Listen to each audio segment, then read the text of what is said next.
Leah and the elders. I know it's her birthday today. We are celebrating her.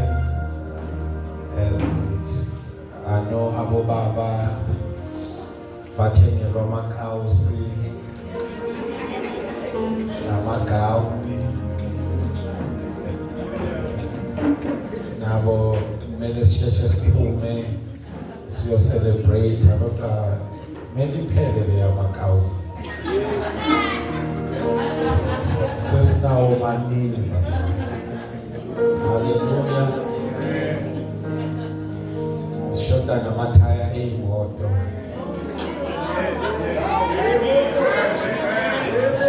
Toolbox. Hallelujah. I think Singapore Baba, we need to make a register yama gifts. Sizokwazi ukuba safe. Every year we tie. Hallelujah. And let me greet the deacons and all the departmental leaders.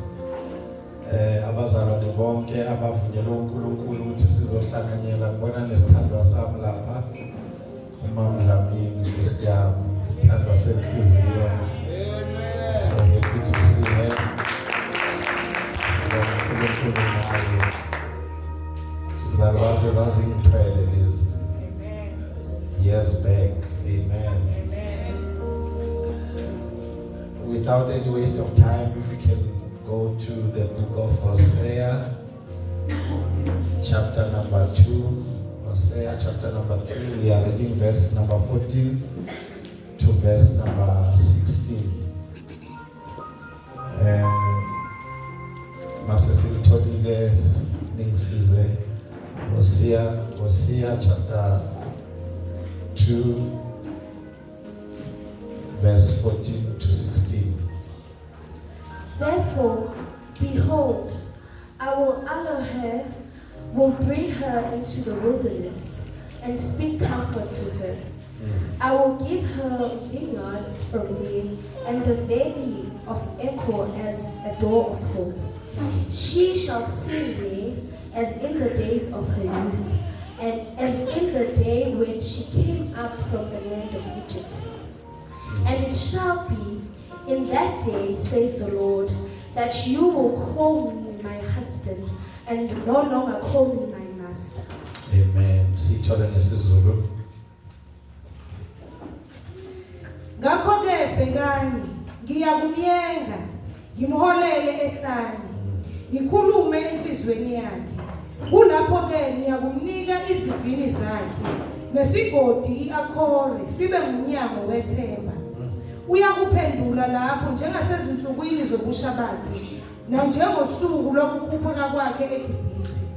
Kuyakuthi ngalolo suku ungibize uthi, myeni wami, ungaphinde ungibize futhi ngokuthi, bani wami, kusho uSimakade. Hallelujah.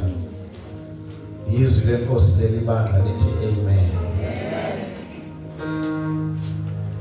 Ngicela ungiphindele lapha yana ngesizulu uverse number 15.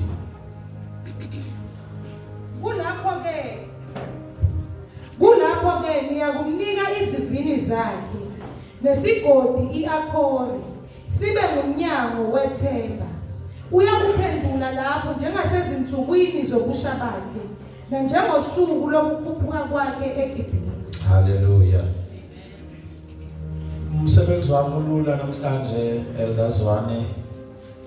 I'm here to declare a door of hope upon somebody's life.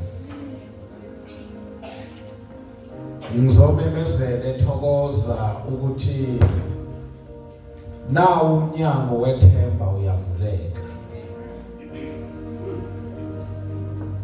Nawo nje umsebenzi wami today kuyi-15 zikaJune, kuyi-Father's Day, ehlangene nabantu abasha, nazi kudibana kanjani. Kodwa khona ukuhlangana khona lapho nabantwana, obaba nje nabantwana, into esheshayo nje kuyacelebratewa. Ngizomemezela ukuthi umnyango wethemba uyavuleka. Uma ngabe khona umzalwane osindisiwe makakhulume nahle leduze kwakhe athi the door of hope is opening. Bengifuna nje uyisho lento ngathi uyayikholwa umtshele umbambe ngesandla uthi the door of hope is opening. Umtshele nangesizulu uthi umnyango wethemba usuyavuleka. Umtshele ukuthi izinto zakuqala seziyadlula bheka kuvele ezintsha. Ngoba umnyango wethemba usuyavuleka. Hallelujah. Bese umshayeli izandla nenkolo. I've read the book of Revelation. Namuzwa uNkulunkulu ethi he opens a door where no man can shut. Uma esevula ngekho ngavala. Angazi noma niyangizwa uma yena esevula evula umnyango wethemba akekho ngavala. Ngizwa namhlanje kuya amathemba aseshabalele, amathemba lahlekile, amathemba asekhohlakele ngoba sekhona uvula umnyango wethemba. Akuthi vulela umnyango bese sishayela uNkulunkulu wami izandla. The door of hope is opening.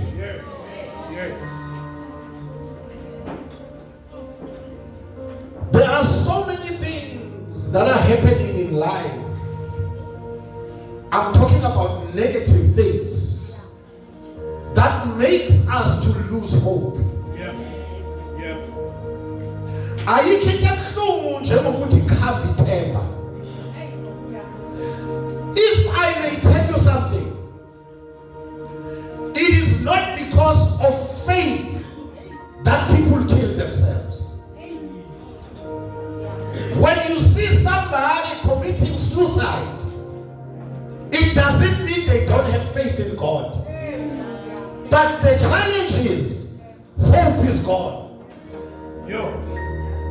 Umithemba selingasekho kuba kwanazothi izinto ngeke zisalunga. Kodwa ngizomemezela ikhona lento engizwa. Ukuthi umnyango wethemba uyavuleka. Ngakhumbula mina indoda eyalahlekelwa yikho konke. Kwaphela konke.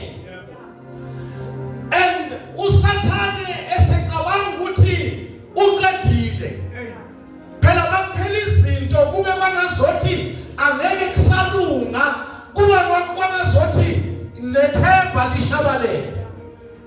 Kodwa le ndoda ithe seyingasena lutho, ingenana mali yokunikela, yabamba inwele zayo. Yazisika ngomese. Yashona naze altar. Yebo. Jesu usathana ukuthi mangasena lutho ngizomnika uqobo lwami. Mase kungasena mali angi nakho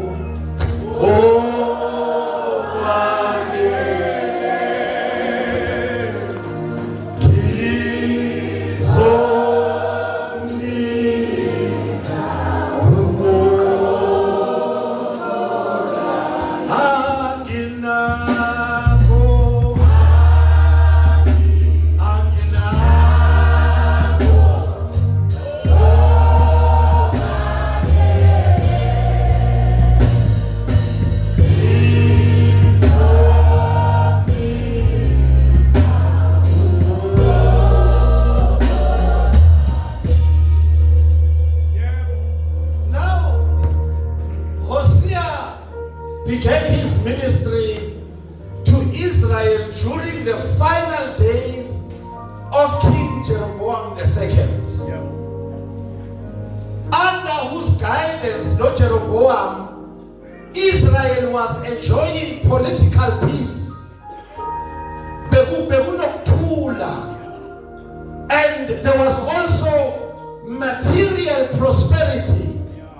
Bebephumelela yabona bedla kahle kumnandi was there, it was the moral corruption. Because ikhona abantu abathuma bephumelela bese morally bayabheda. Akanoma niyezwa bazalwane. Ningathukwa mvangeli namhlanje umtshele ithi makhi akavangeli namhlanje. Ulethe nje umlayezo wethemba. It is because mawuqala ukhuluma ngama-morals khona ohlala kahle sithini abambisise kube kwangazothi khona okuzokonakala. Hayi ngilethe nje umlayezo wethemba. Awumtshela ithi makhelwane umlayezo wethemba nje. Hallelujah. So everything seemed to be okay, but there was moral corruption. And God was not happy ngabantu bakhe because the moral corruption led to spiritual bankruptcy. Akanona ngizo bazalwane. Ungaba nayo yonke imali kodwa uphuwa umunye nalutho spiritually. Ohlabelela kahlathi ngicebile kakhulu. Uma nginawe Nkosi. Now the thing now here is God's love for his covenant people. In spite of their idolatry, bebakhonza ithombe kodwa uNkulunkulu ebathanda. And ama-scholars they call uHosea ngokuthi is the John of the Old Testament. Ngoba uHosea umemezela uthando lukaNkulunkulu ngesikhathi abantu bakaNkulunkulu bebheda. Ebatshengisa ukuthi noma bebheda yena uyabathanda. And imessage yakhe uyilethe kabuhlungu ngoba he made this man to go and marry a prostitute. Uma le ndoda seyicaba ukuthi lo mfazi ungishiya la endlini ayolanda abanye imlahle uNkulunkulu athi hambe abomlanda futhi. Mbuyise back. Amlanda mbuyise aphinde labe business next door. Angene next door angene opposite angene kodlula ngestrato osiyatha haya accident ngahlala. The whole prophet with the prostitute. uHosea amqoshe futhi uNkulunkulu athi go and buy her back. uHosea enkosi ingathwena umthandi wathi uNkulunkulu uyezwa lento izwe enhlizweni yakho. Yile mina Jehova ngizwayo ngalesi sizwe. Ngoba sishiya mina siye kwabanye uNkulunkulu. Sanibonani thokoza. But la eshumayela khona manje uHosea number 1 uthi uNkulunkulu batshele ukuthi manje ngiyobahehela ehlane. And mangifike ehlane angengilwe nabo. But I will speak comfortably to them. Now the phrase of speaking comfortable is ukuthi to try again to love somebody, especially with the view of marriage. Ngamanye amagama uNkulunkulu uthi I'm about to woo with them, I'm about to draw them closer. Ngizobadonsela kimi, ngizoletha restoration. Kodwa i-restoration yamnabo iyoqala ehlane. Ngeke ngibabizele dining room. Ngiyobabizela ehlane and speak comfortably. And speak comfort. Kubo ehlane. Indala wethu uthi uNkulunkulu ngizobathatha ngibamikise ehlane. Bese mangifike ehlane ngiyabachama. Angeke ngibachamele endaweni ecomfortable. Kodwa ngifuna ukubathatha ngibamikise ehlane. Ngifike ngenze njani ehlane? Bese ngiba yisoka. Bese ngiyabachama, bese ngikhuluma amagama amnandi. Ngike nayibona intombi zami asesichamekile. Uyibone le insizwa ikhuluma manga ngisalali nasebusuku. Noma uthi yadonyoba nje uthola amazeka ayakhathazela. Iyahona into kodwa usisi yena uSmayila mningi uSmayilizwa amagama athi angisalali nasebusuku bantu abafana mama buza mina ngake ngaba yisoka akekho umuntu onamanga njengesoka kodwa uNkulunkulu uthi laba ngizobahehela kuphi bazalwane ehlane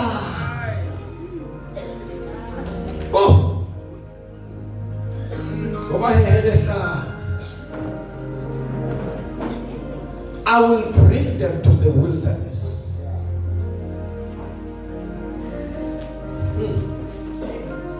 Nkulunkulu, why the wilderness? The wilderness is a place of transformation. Khona abantu abangeke bashintshe until they experience the wilderness in their lives. Khona abantu abangeke balunge until they go through the wilderness.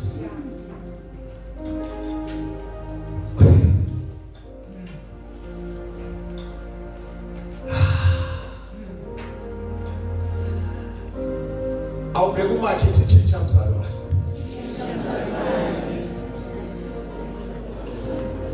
Uyazi uNkulunkulu ngathi, do you know what is a wilderness? A wilderness is a place la kungamili lutho khona.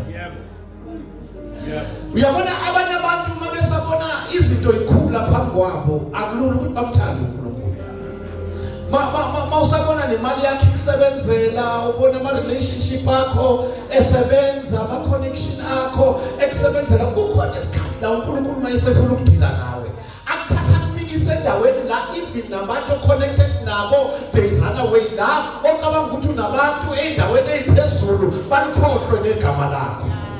uNkulunkulu ukubeka endaweni la noma ngabe une medical aid ingeke isakusebenzela, akubeka endaweni la noma ngabe ubunayo yonke into yakho ibe useless ingabe yebazalwane. Lalela ku wilderness, bafika ku wilderness akanye noma bebenayo imali bebengenayo. uJesu wathi labantu sebemlandele for 3 days anibaphi ukudla bakhe.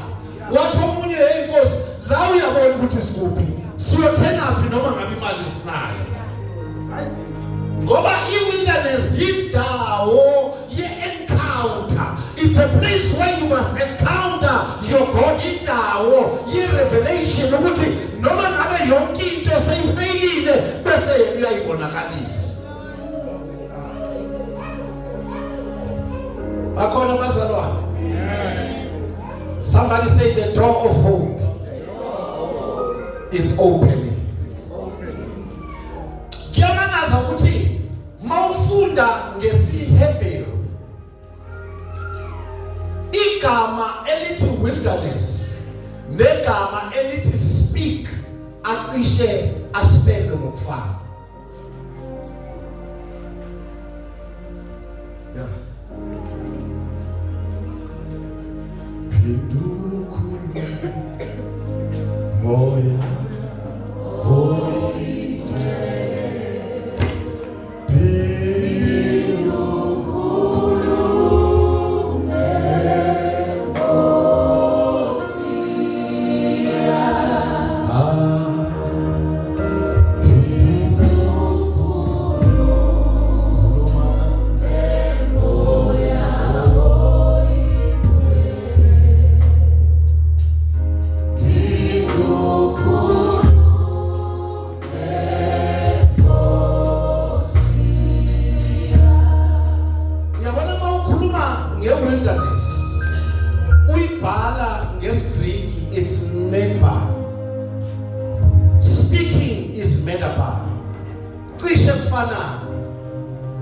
Why kunjalo?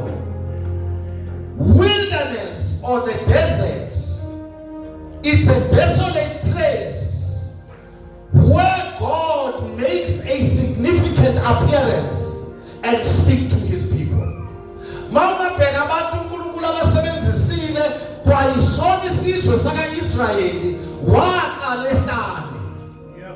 iBhayibheli lithi kwakunensizwa eyathathwa uma wayo wayifihla emanzini ogama layo linguMose until indodakazi yenkosi yamfumana yamthatha yamkhulisa. Esekhulile kodwa ezazi iBhayibheli lithi wahlangana nabafowabo ababili belwa, the Hebrew boys belwa, wafike wabalamula. Kodwa ngaphambi kwaloko bekahlangene nomunye womGibhithe encindezela owamaHebheru lithi wamshaya wambulala. Uma selabulala aba bathi hey wena ubani ukwenza inkosi phezukwethu, nathi usufuna ukusibulala njengaloya. Yena ubecabanga ukuthi indaba yakhe ayaziwa, because bonke abantu they've got skeleton in their closet. Khona indaba esingaziwa esilanga phansi, kodwa uNkulunkulu iso lakhe libona ekujuleni. Manje uNkulunkulu mayesafuna ukumsebenzisa, he made sure ukuthi lo mfana uyaphuma endlini kaFaro, uyaphuma kuComfort, washona endaweni eyihlane. Uma esedlame, iBhayibheli lithi elusa izimvu zikaJethro, elusa ebhizi, elusa yavela inkazimulo kaSimakade. Lithi wabona isihlahla senze njani bazalwane, sivutha, kodwa into okay ehlane singavutha vele isihlahla, but inkinga yalesihlahla savutha sangasha sangaphela. Wabathe uyabheka wabona ukuthi sona siloku sivuthile kodwa asibeli. Ngiyamthanda uNkulunkulu wami ngoba kuyi-desert, yabona endaweni engihlane abantu bayanyamalala kodwa yena uyavela. Ake ngizomemezela phezu komzalwane okuyi-wilderness experience ukuthi you are about to experience his glory. You may be in the wilderness, but kuyi-wilderness ila uNkulunkulu ezovela khona, futhi akaveli ngendlela ejwayelekile. Are we together bazalwane? uNkulunkulu, let me tell you this, akaveli ngalesikhathi usashaya amagate down. uNkulunkulu ufuna ehlala. Kunabantu abangeke bamuzwe futhi abangeke bambone as long as izinto zisahamba kahle. Can I push it further? Abanye benu ukube ninalezi zinto enizifunayo ngaba likho. Mbheke umakhelwane wami, ngisho yena mbheke. Uyabona uma ngakayithole le million ayikhulekelayo ngeke umbone. The following Sunday angeke enze njani? Ngoba abantu makuhamba kahle abamuzwa. Futhi uma kuhamba kahle abenze njani? Abambo. Ngakhumbula lo mama esamkhulekela kuyiSunday la ilahlekelo umsebenzi, ngathi ngithatha bomkhulekela bayevula umnyango lapha yakwabe ngene imessage ethi akeze ku-interview on Tuesday. Bayefika ku-interview wafona ekhala ngathinta ama-intercessor ngathi khulekani uthi kunzima ku-interview ukuthi wena amabhunu uye yedwa umuntu omnyama sami emoyeni sathi uNkulunkulu make khuluma wena ilungise kwelikamoya. Wathi ephuma ehamba lalina nezulu, wathi yongena etekisini wathola imessage ethi congratulations umsebenzi utholile. Wahamba wafona yena wabuya nama-computer wazonikela, wathi ngiyabonga mfundisi akhona ama-computer umsebenzi ngawuthola bengakholwa. Ngithe mangifika ngithi ngiyosayina i-contract kwathiwa asikuniki nale obewuzoyi-interviewela, sikunike ngaphezulu. Uthe suka lapho uma mfundisi ngoba ngangekho busy kulezi zinto ze-WhatsApp, wangibonisa nje status sakhe sokugcina sasibhala ukuthi impilo ihamba kahle. Impilo yenza njani? Nathi ngiyambona ngaseze enkonzweni masithi siyofuna bathiwa usethenga iflat edrobheni, ubhale nje ukuthi impilo. Uthe suka lapho washintsha amanamba. Babathe bayamfonela yakhala empalini ngoba impilo. Kukhona abazalwane uma impilo ingahamba kahle siyabagcina la. Uyothi uhlangana naye umbone nangewalk ukuthi hayibo impilo ihamba kahle. Uzobona nje nangendlela kubingelela ngayo ukuthi hayi umntana sekhaya yena impilo kahle kahle. Kukhona abantu abangathobekanga, abekho humble, inkinga yindlala. Wait until they have more than enough.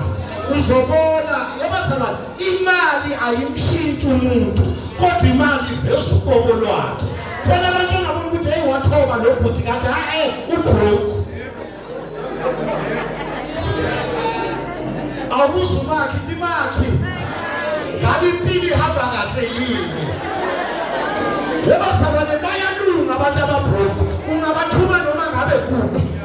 uyabona ungabathuma noma ngabe kuphi noma ngabe kunini baya begijima. Wait until impilo ihamba kahle. Uzobuza la kusho mina mfundisi. Mina ngiyephi? Ngiyamsola lo hlele eduze kwakho ngathi impilo isizohamba kahle. Ngiyamsola. Khona abantu abathandaza ngoba be desperate. Once impilo yahamba kahle kuphela le prayer life. Iyanqamuka i prayer life iphele ithi nya ngoba impilo yenza njani? Ngiphoshe bazalwane. Abanye abajoli nje ngoba babroke. Bayazi ukuthi umjolo uyakhosta. Ngoba emjolweni kuyadizwa. Hayi ngoba righteous. Awubheke lo bhuti othi waseduze kwakho awucheke u-righteous noma u-broke. Ngoba abanye ungacabanga ukuthi ba-righteous kanti hayi ba-broke. Wait until babe-right. Uzobona ifoni yakho ibhizi kanjani.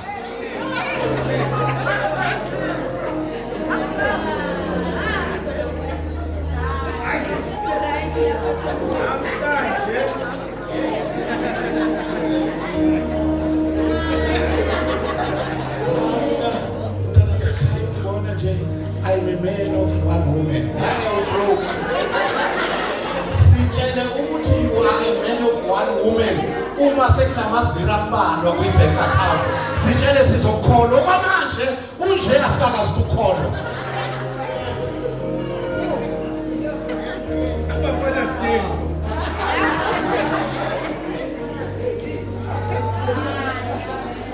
Sanibonani madoda. Sanibona emuva ake nithi nje ngibona ukuthi ngiyangithanda. Lapho lonke nje lapha emuva abantu abami nani la ake nithi nje ukuthi ngithanda. Ake niphakamisile. Ayi yabo ukuthi abafuni ukungibona. Ake nithi nje umfundisi loves you. Ake nithi ngapha ake nithi. Nangapha babili bathatha abangithandayo. Ake nithi ngapha ake ngibona. Nangapha babili bathatha abangithandayo. Kodwa mina ngithi imali iveza uqobo lomuntu. Ngake nezwa kuthiwa sitsa nemali ushintshile.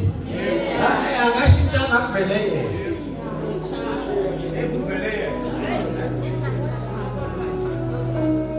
Nabe bro uzwa nami ukubingelela ukuthi waze walunga umntana sekhaya. Awubheka umakhelwane wabheka ulungisiswe yini. Ulungisiswe yini.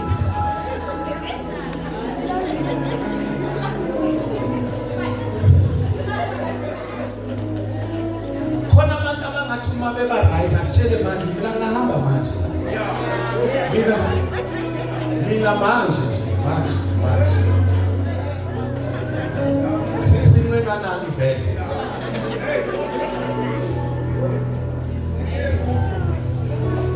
Manje uNkulunkulu mayekufuna akakulandi kumuntu ofoto. Uthi wewe siya sekuyoba hehele ehlala.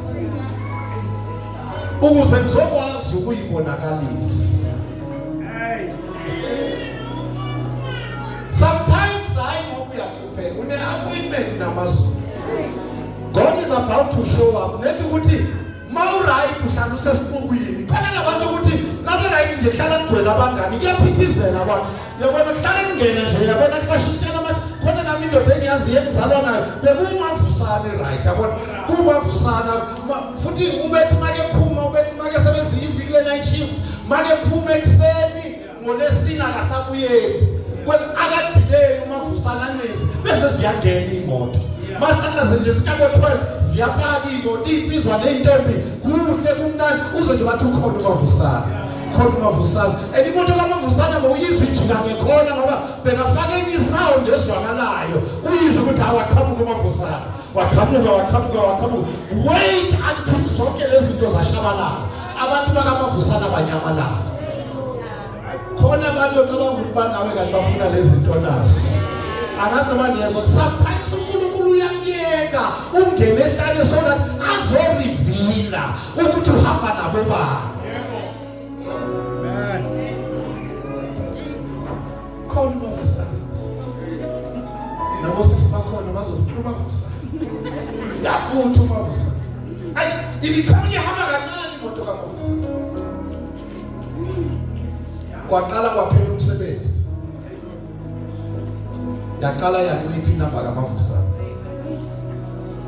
Yancipha baphela. Uthe khona mayisegula ngibonanga noyedwa. Besithi masiye esibhedlela ungaboni noyedwa. Ngoba let me tell you something, church. Kukhona abantu odela uNkulunkulu ngenxa yabo. Wait until you are in trouble. Uzobona ukuthi bakhona kodwa abekho nawe. Bona bakhona i-crowd. Wait until impilo inyuke. Niyangizwa? Bantu abasha niyangizwa? Niyangizwa?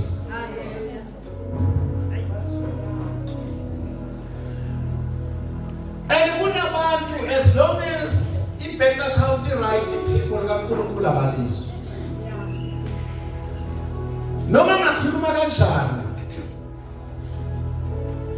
Kwenzakala bazalwane.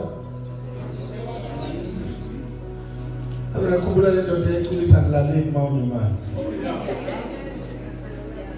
Kusho ukuthi uhlula nobuthongo into enamandla kangaka. Besiyini thina uhlula ubuthongo? Akekho umuntu ongamelana nobu. Besiyini ke thina? Inkinga ukuthi impilo ihamba kahle. Khona abantu uyabona mabe broke akuna activity. Wait until baba right mamfundisi babhizi. Ungathi usend program uthi sicela ubaba exhortation mfundisi angikho kule Sunday mfundisi ngibhizi mfundisi impilo ihamba kahle. And sometimes umuntu uyacheka ubhizi nganathi ukuthi nje impilo ihamba kahle.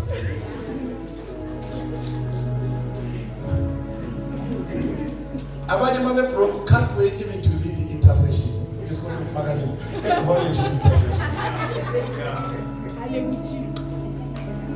Abo mama beyinyembezi, abo mama amehlo abo bantu inkophe zabo zigcwele inyembezi. Bafuna ukulila phambi kwezulu. Inyembezi zekla. Sizo sikamo. Bezingehle yini si right le inyembezi.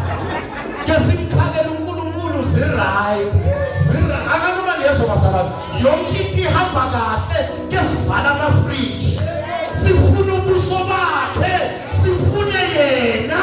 Sithi baba kule vika sithi itheliwe cross. Bajobe ingako ngingayithembi le fasting kanjani wala ngiyithembi. Bona ngiyababona baya fasta kodwa angiyithembi. Ngizothemba mhla sayibamba ngoDisemba. Siqeda kubonasa. Ngizwa ukuthi mfundisi siyani nentaba enzoshuthe yakho. Sesifikile la siya khona.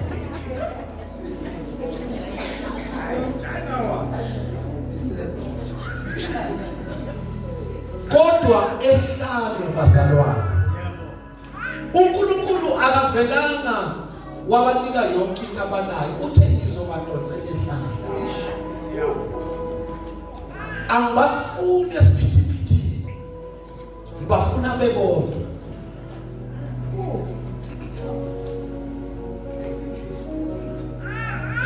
No, Moses was redeemed in the wilderness. Yebazalwane akudlala ukusuka ukuba yiprince uyoba umelusi. That's a demotion. Omunye umuntu angazibulala ukuthi bengiyiprince nginama servants. And manje sengilusa izimvu zeyindoda. No. Ayikho into ebhora njengokulusa. Yingako lemakhaya bebaqhitha isithukuthezi ngokukhathana abantu. Yabo. Mawuzwa nje abantu ababuya emakhaya mase kufanele kuliwe uzomunye athi mina ngelusa. Ukuthi isithukuthezi basikhipha ngento. Ngoba yikho into enza kuyabhora. Niyangizwa church? Wamsusa eParliament, wamsusa ebukhosini. Wayombeka ehlala ekusizini. yena ucabanga ukuthi wena usizimvu kanti it's a place yokuthi uNkulunkulu azabule.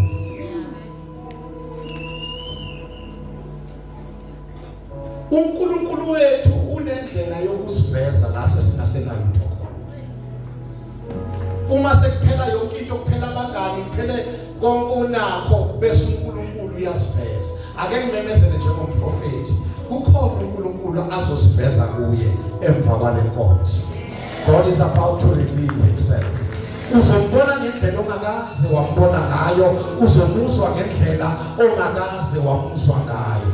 Amandla ewilderness yindawo la sitransformwa khona, yindawo la ezirevela khona. Yingakho athi awubayeke wosiya, angifuni ukukhuluma nabo bela bekhona, ngizobahehelela so that I speak to them.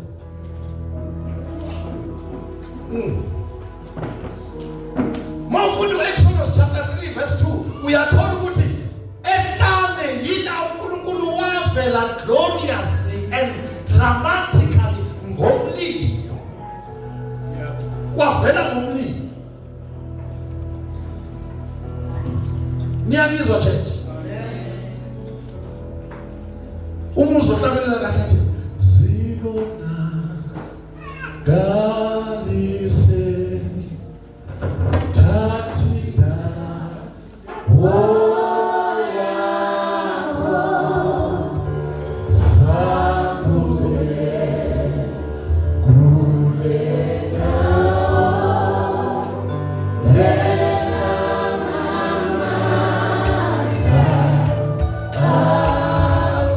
one more time.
He is going through the wilderness experience.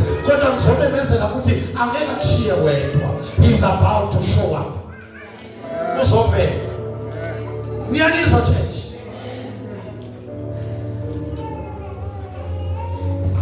Ngithe mina umuntu mayenayo yonke into akavamisanga ukuzwa, akavamisanga ukulalela. I've discovered, Mr. Mabala, ukuthi wilderness is a place of instruction. It is not easy for God to instruct you while you are busy with everything else. uNkulunkulu ufuna ube sehlane. Niyangizwa bazalwane? The first instruction kaMose was, don't come closer. Ukuba uMose ube sasenengqondo yobuprince, ubani lothi yes. When everything is okay. In fact, abanendaba ukuthi umfundisi babheka ukuthi unani bona banani. Then who are you to tell me? Ihlane yinda akekho umuntu olunge njengomuntu osehlane. Mawuthi empilo sehlane, don't come close, kuphelela lapho. Ngoba abantu abangekho sehlane, they think they deserve to be close. Sanibonani Thokoza. Kukhona umuntu ongeke umtshele ukuthi don't come close. Manje izinto zihamba kahle. Ngabona nje mamkhulu asikho isikhathi babhlo. Asikho isikhathi esibuhlungu njengesikhathi sama ordination emabandleni. Ngoba mako ordain one, kukhona abaziyo ukuthi ubani odeserve ukordain nobani ongadeserve. Bazokubuza ukuthi ukhona umuntu ke wakubuza mfundisi mawugcoba lo wawubonile. Ngacishe ngaresponda ngazi ngoba ngacishe ngathi uma ngigcoba wena ngizobe ngibona. Ngabuye ngathi ithi ngingaphenduli. Yabo ngoba yena ubona kwangazothi lo munye akanalutho yena mina mangibheka ngibona ngathi asikho isikhathi esibuhlungu njengaleso. And abanye abantu banalento kungazothi kufanele sikodene ngobunani ephathekayo. Kanti noma singayiboni into ephathekayo sibuka into yasezulwini ukuthi ikhona la. Makungalunga lomqondo emabandleni siyoye kuordaina abantu aba-empty ngoba banezinto eziphathekayo. Siyeka abantu abagcotshiwe sibahlalise phansi ngoba banazo izinto eziphathekayo. Mawungake ucheke uyobheka amakhabinethi wamabandla uzobona ukuthi kune vice versa eyabonwa uSolomon encwadini yomshumayeli wathi ngibona amaprince ahamba ngenyawo kodwa izigcina ziphezu kwamahashi. Into eyenzeke emabandleni amaprince ahleli phansi awasho lutho ngoba banalutho eliphathekayo. Kodwa la ekhaya, if we can see God in you, if we can find God in you, asinandaba nemoto oyidriver, if we can find God in you. Ngizona unkosikazi egoloza izolo, yazi ngake ngambuka ngithi uthini manje umntana. Ngithi yabo nje wasibelwe imoto angijahanga nje nokuthenga imoto angijahanga ukuthi ngiright nje angijahanga. Ngamuzwa ukuthi eish marateli nabo kushumayela uhamba ngenyawo ngathi unamanga yazi. Yabona mawushumayela nje ungenamoto uhamba ngenyawo ngathi lento yokukhuluma ngayo unamanga ngoba bazalwane and when I was alone I got to understand ukuthi ivangeli lethu selijajwa ngokuthi sidriver.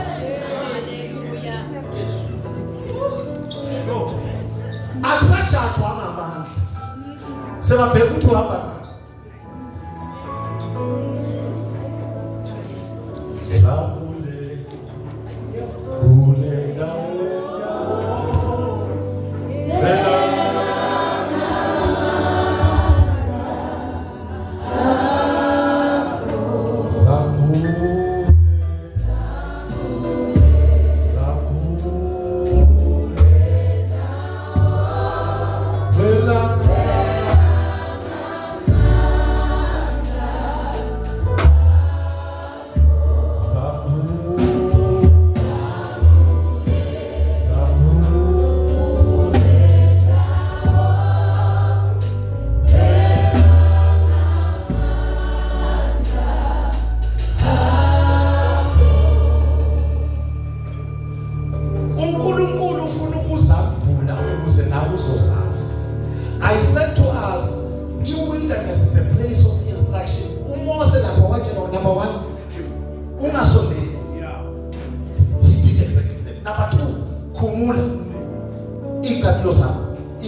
nale ndawo buya kuyo le kwaFaro le ndawo indwe nyanyiswa bazalwane ngoba bayisenkane walalela.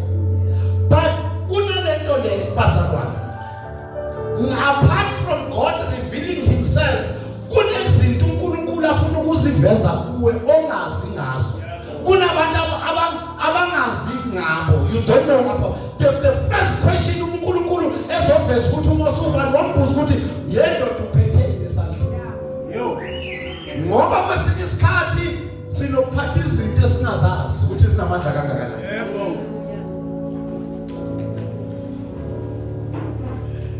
Don't allow people to define you. Let God reveal who you are. Never allow. Yabona thina, when we define you sizokufaka eboxini. Because uma sikudefine sizokutshela ukuthi uhamba ugcinaphi. And uthola ukuthi lento uNkulunkulu akunike yona inamandla for le box esikufake kuyo. Ngoba inkinga yabantu abafuni umuntu ongaphezulu kwabo. Abantu bafuna uhlalo average nje. Kwangathi ngaprofeta phezulu komuntu, ngithi unamandla ngaphezulu kwaloko okubonayo. Lento iphethe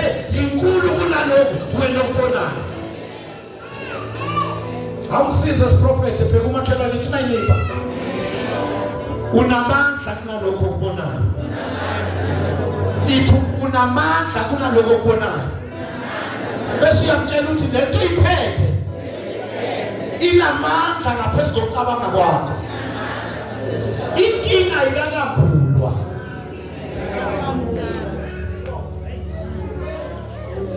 Mayingakabhulwa sigijima ne-opinion yabantu. People will tell you, you won't, you don't, you can't. The devil is a liar. Unto Paul I can do all things through Christ who strengthens me. Until we are more than conquerors. I would tell my neighbor we are more than. But unto Paul you are more than.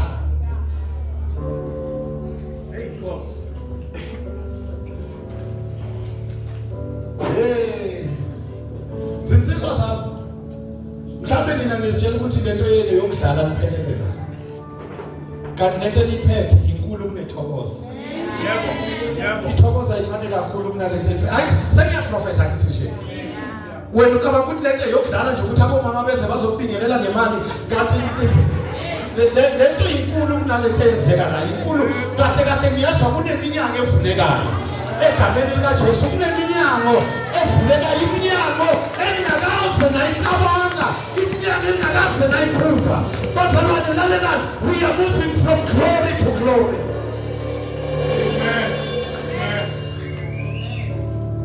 Khona umuntu engize kuye namhlanje, and I'm here to tell you, your gift is too big for this place. Your gift is too big. And yazi mawungazi ukuthi into iphethe inkulu kangakanani ulokuphushana nabanye. Nibange kanti lento inkulu kakhulu. And sometimes nathi siyibandla asiziboni izinto eziphethwe abazalwane. Masingake siyibone, you will understand ukuthi lento ephethwe nomuntu we cannot even contain it.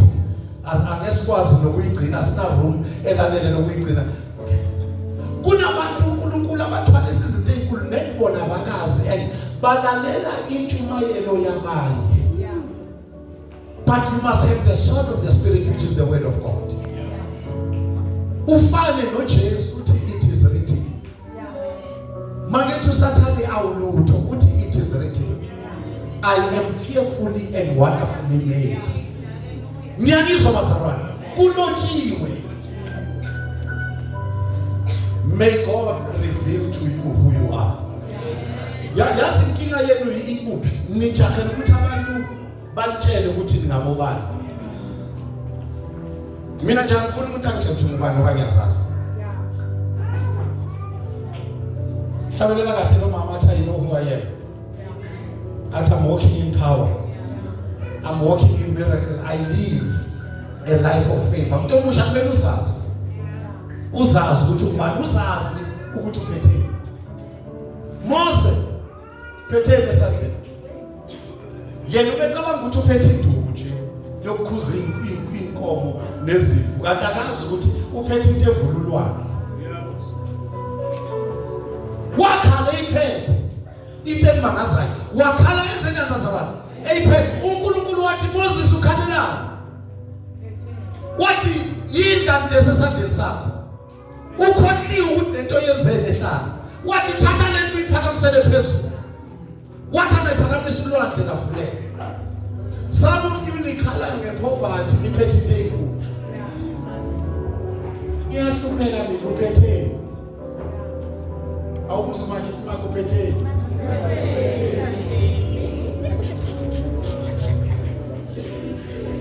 Sesatshayela le ngoma.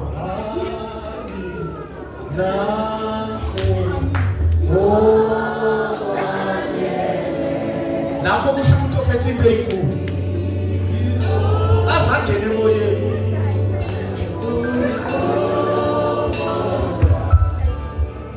Lapho uphethe into esabekayo. Kodwa uthangananda.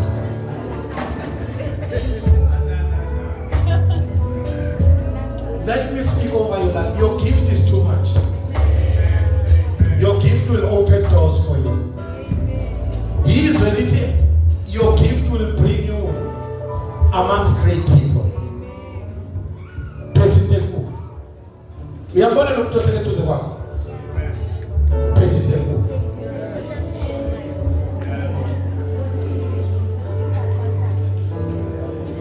But konke lokho bazalwane kwenzeka kuphi?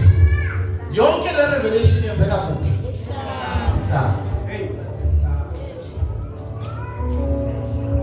Sometimes you don't need to pray your wilderness away.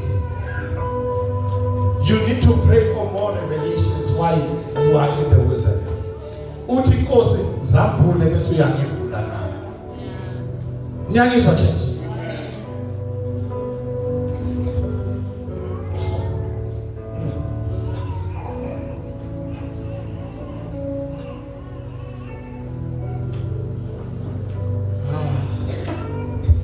Asisheshe siyodla ukudla kweFather's Day. Samyela masofisi emsini. Samyela. Amen.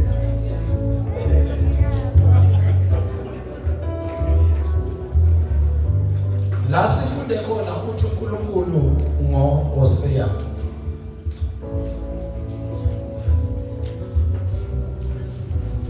ngizobaholela ehlane in the wilderness, and I will speak tenderly to them. Mageqeda athi while besehlane I will return their vineyards. Ehlane indawo yokubuyiselwa kwezinto zethu ezalahleka. Ehlane siyabuyisela. Niyangizwa bazalwane? Mageqeda athi and I will transform. Uyabona mawufunda legama it's valley of what? Of Akone. Literally means the valley of troubles.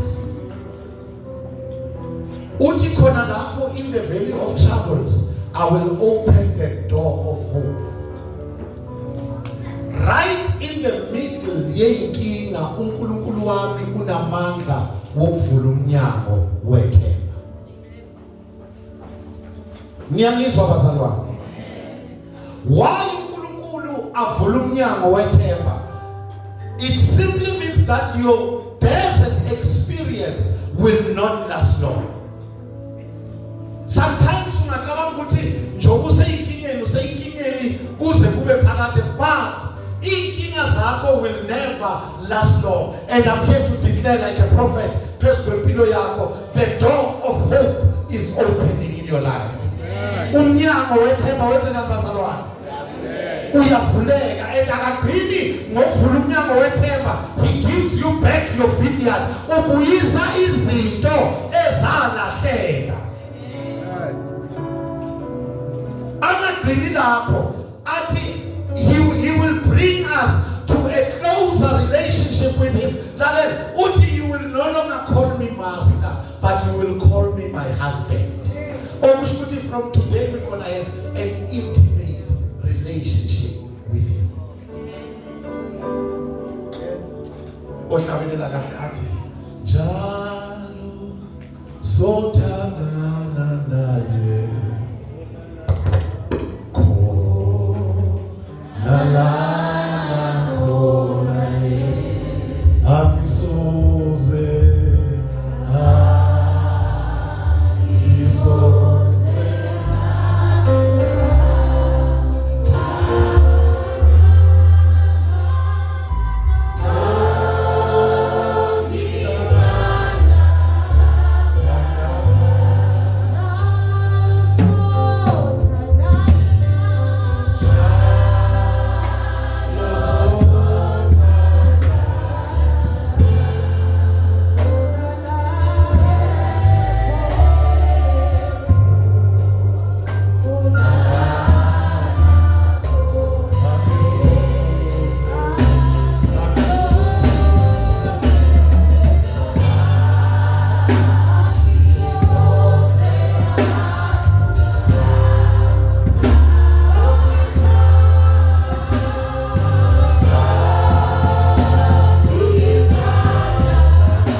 I see a door of hope opening for your family. I see a door of hope opening for your ministry. I see a door of hope opening for your gift. It was just a wilderness experience. Mfuna sivale ngale ncwadi khona la kuHosea bese siyathandaza. Verse 21 to 22 bese siyathandaza.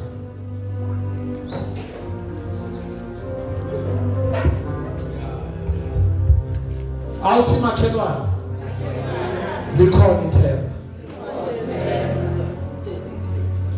Ukhona umuntu obuyelwa ithemba namhlanje.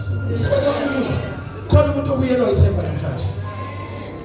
Kufanele sithembe ukuthi izinto ziyalunga. Sikholwe. Esazofunda uma mthombeni ngesizulu. Izolo ekseni ngiyavuka ngihamba ngiyokhuleka ngiyabuya ngiyalala. Ngiyayizwa ifoni yakhala but angiyinaki. Lokya ngidecide ukuthi awuthike ngiyicheck le message. Ngivele ngiyivule ngithola ukuthi it's a voice note. Ngize ngayishare labo baba kwi platform yamadoda. Manje ngiyayilalela le voice note. Yindoda esejele. Ase ngakhumbula uPaul. Indoda eyabhalela abantu abangaphandle banika ithemba kodwa yona isejele. Uthumela umlayezo uthi mfundisi uShabalala bengikhuleka. Then the Holy Spirit take hold of me. Uthi while I was praying umoya engcwele made me not to stop praying.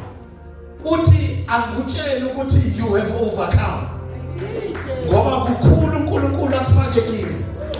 Wathi ngicela utshele akuthi uNkulunkulu ngitshela abazalwane base high praise ethokoza ukuthi kule season abangena kuyo yisizini yokuphendulwa kwezinto zabo.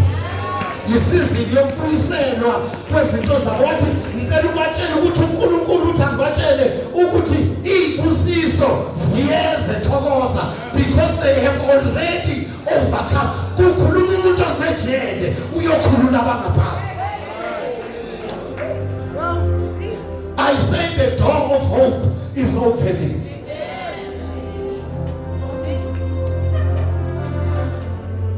Mina ngikhuluma ngomuntu osejele, angifani ukuthi ifoni ithethe, angifuna nokubuza, angifuna ukungena endaweni zabantu. Kodwa usejele uthumela umlayezo ebandleni elingaphansi ngaluza ugobo lukaPaul. And then so declare lo yamntwana angimazi ukuthi uboshwe iminyaka engakanani, ngiyamemezela ngime kule altar iminyaka yakhe iyariveswa ngegama lika Jesu. Umsebenzi wakhe mkhulu ongaphandle olindeye. Funda ma Verse 21. Kuyakuthi ngalolo suku ngiphendule. Ngiyawuphendula amazulu wona aphendule umhlaba usho uSimakade. 22. Umhlaba uyakuphendula okusanhlamvu. Iwayini elisha namafutha amasha. Khona kuyakuphendula iJisrayeli. Lalela. Uthi uNkulunkulu he will answer. I don't know what you've been praying for. Uthi he will do what? Sometimes imikhuleko yethu iphelela somewhere. Uthi uNkulunkulu ngiyophendula amazulu. Amazulu bona release impendulo emhlabeni.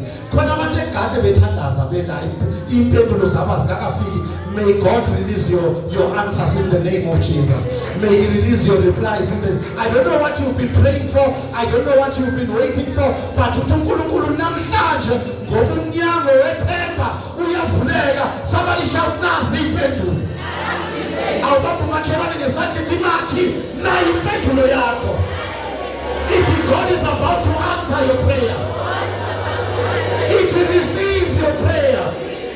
Receive your answers in the name of Jesus. Ithi na impendulo. Na impendulo. Umnyango wethemba suvulekile. Somebody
what is the purpose of this message today?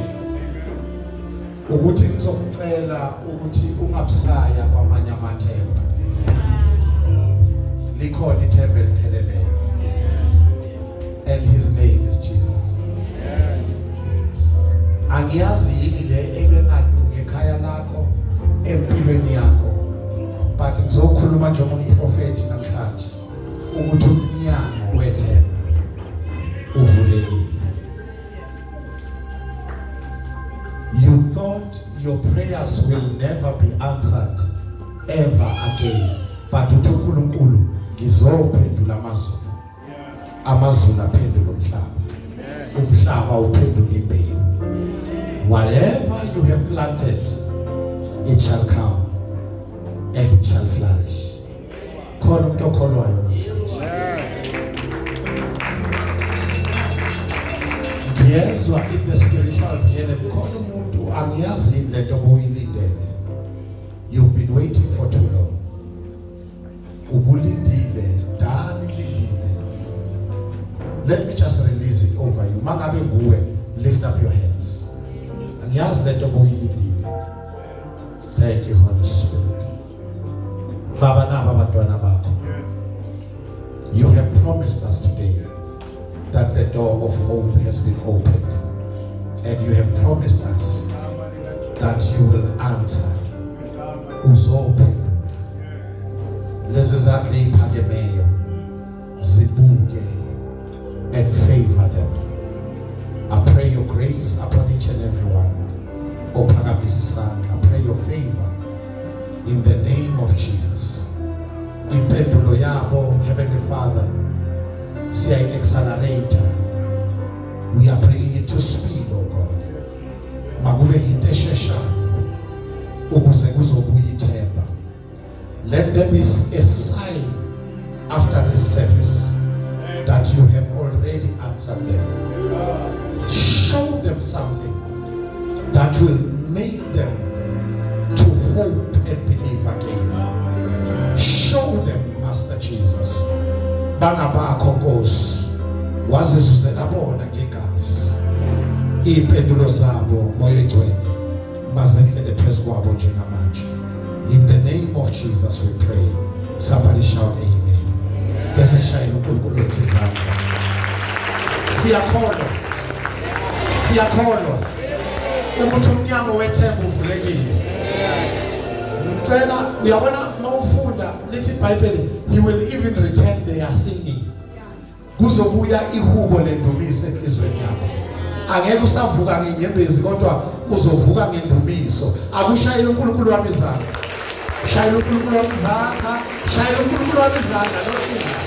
Shayile uNkulunkulu wami izandla. Yabuya.